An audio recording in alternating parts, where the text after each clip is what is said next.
This is overlooking that same gravel bar, a little farther upstream. Just a few feet closer, you can see the creek from here. You definitely can hear it. There it is.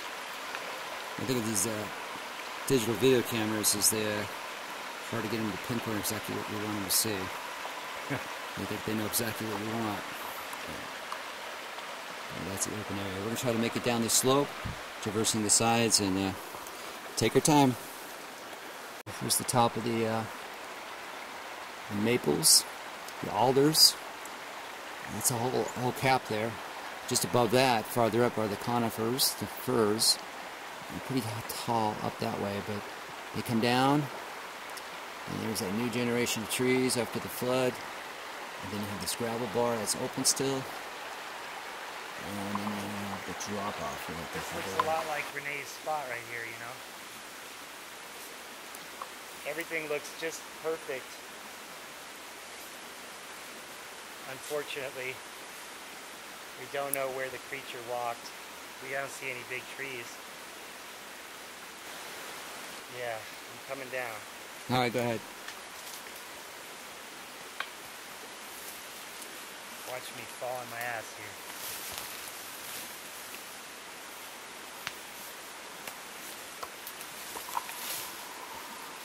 I'm seeing 3 bodies of water right there. Mm-hmm. You see 3 creek channels? Yeah, I'm seeing a bunch.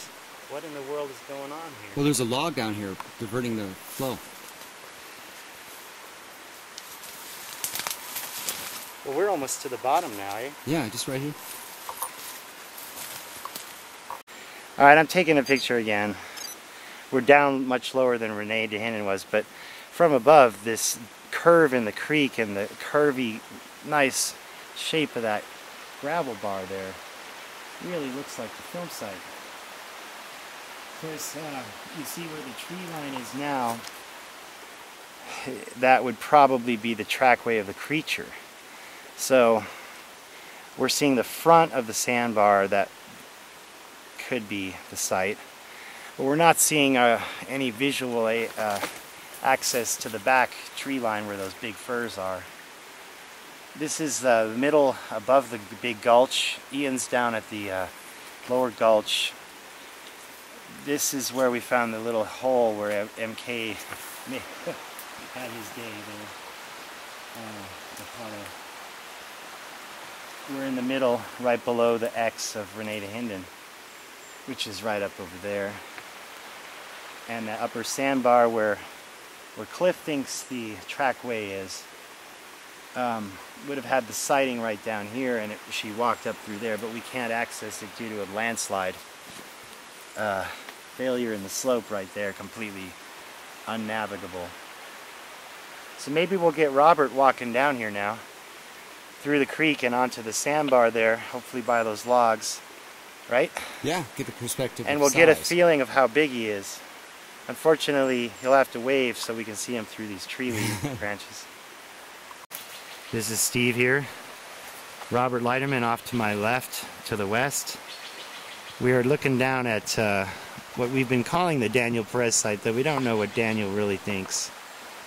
It's above the Murphy site, so that's all. This is the only gravel bar that looks at all like the DeHinden photo. So Robert's going to try and replicate it, going up towards the X on the map where DeHinden said it was. I don't know. What did the X mean? The start of the film or the end of the film? There's Robert now. Walk slowly. Hold on. Let me get a beat on you, Robert. There he is. We are going to zoom out again. I got to go this way to get around. Okay, well, there's a log blocking him. You're going to be able to get to that gravel bar, though, right, Robert? Yes, I can. I suddenly see Mr. Leiterman coming out onto the bar. You can see him moving there. I see a creature. It looks like an upright walking primate moving across the gravel bar. He's in the foreground. Well, look at that. Oh my God, I'll zoom in here. My resolution is so much better than the Patterson film. Keep on going, you're behind some leaves. For perspective, we are much closer than Renee to hit his photo. And he's walking in the extreme foreground. If this is the film of the creature, that would be probably in front of where the log was. An 8-foot log for measured for size. Okay, 8-foot log. Now we'll zoom out slowly and give you a sense of how big that gravel bar is. You can't even see those background firs. Okay, there's some big, as you can see the trunks. Some of those firs. You cannot see through there. There's some big firs. Now see that tree right there going down. That there could be the big tree in the film with its trunk, unfortunately, completely invisible.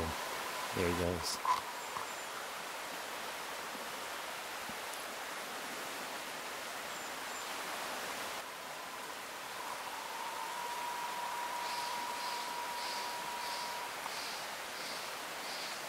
And he's gone into the trees now. We're on the gravel bar, looking into the sun, just looking up the hillside. So from up this way, we pretty much shot from up here along that ridge down towards this position. We're speculating at what the level of the creek would have been at some time, but like if this is the thing we see in the Dehinden photo, there would have been a lot more sand and gravel covering this whole area. And what we see now would have been under, even at the creek level, would have been under several feet. I'm estimating probably at least 3 feet more sand at that level.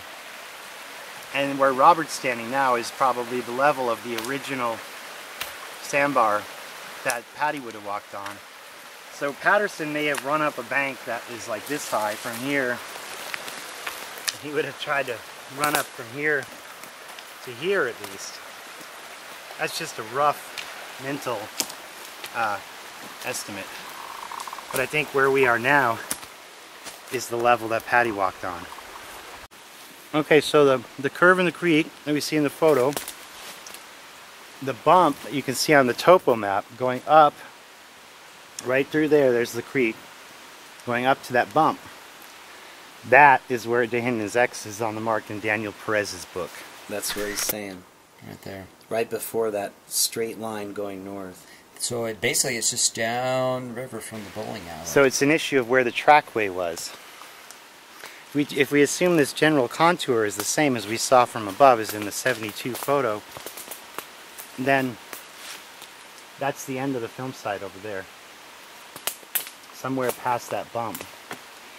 The contour of the photograph would take us up to past there, probably ending right there.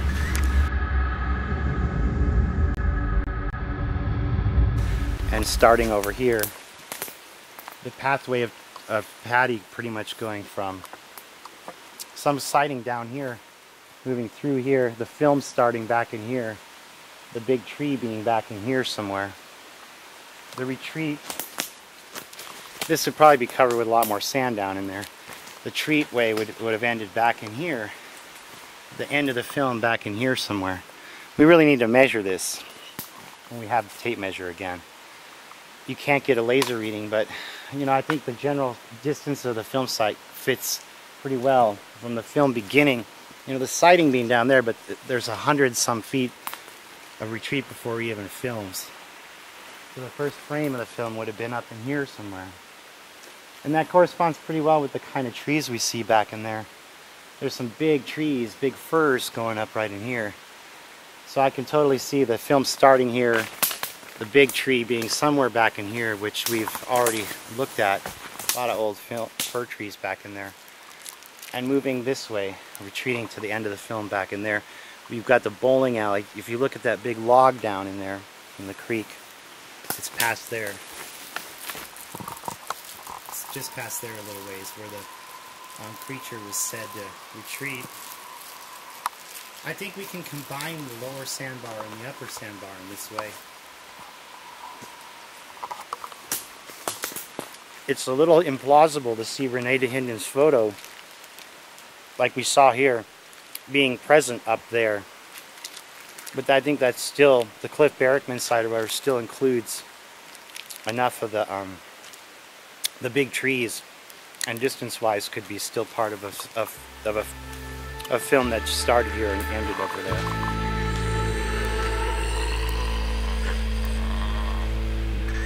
Bigfoot lives.